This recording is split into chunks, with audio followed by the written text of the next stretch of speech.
James Martin. Take from them everything but give them nothing. Ang boxing ay isang sport na hindi lamang nagpapakita ng lakas at bilis, kundi pati na rin ng determinasyon at puso ng isang mandirigma.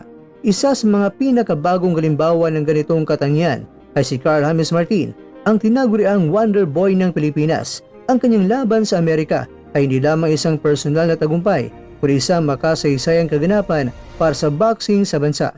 Ang paglalakbay patungo sa Amerika.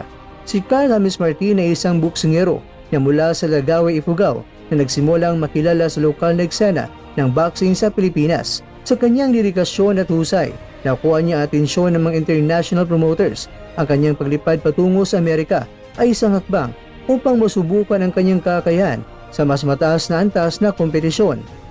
Kung magtagumpay si Martin sa Amerika, ay hindi lamang para